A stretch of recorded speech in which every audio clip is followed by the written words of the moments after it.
Hey guys, go ahead and draw these formulas out on your paper right here. This one, let me see if I can draw.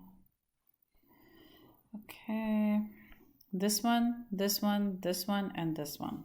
Okay, draw them out. You can pause the video and you can do that. Okay, so I'm gonna scroll down right here and do the first couple of problems. Okay, all right, so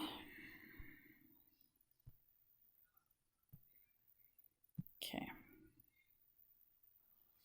All right, suppose you need to remove a nail from a board by using a claw hammer. What is the input distance for a claw hammer if the output distance? Output distance is 2 centimeter. Mechanical advantage is 5.5. All right, so the formula is going to be for input distance, which is right here, okay? DE is input distance. You're going to do mechanical advantage times output distance, okay, or resistance distance, okay? So the input distance is going to be 5.5 times 2.0,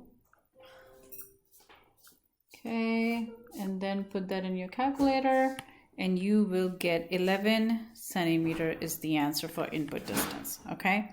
Now let me scroll down and do the second one. See, draw.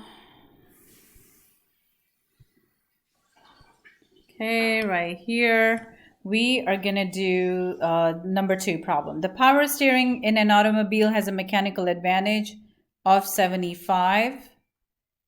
The input force or the effort force is 49 newtons. You're looking for the output force or the resistance force. Okay, so the formula for resistance force or the output force is up here.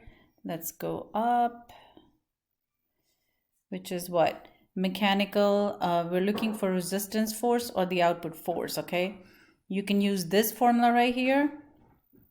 Let's see. You can use this formula or you can use this formula. We're looking for output force, and that's going to be mechanical advantage times input force. Or you can use this triangle right here.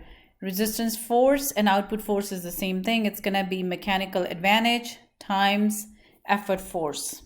Okay. And so it's going to be mechanical. Let's see. Mechanical times your force effort, which is your input force, and that's going to be, or your effort force, right? And that's going to be 49 times 75, and your answer is, all right, 3675 newtons. Okay, so what does that mean? That means that you're gonna put in your input force is 49 newton. The automobile is going to do 3,675 newton worth of force. All right, I hope this helps. Let me know if there's any other questions. Thanks.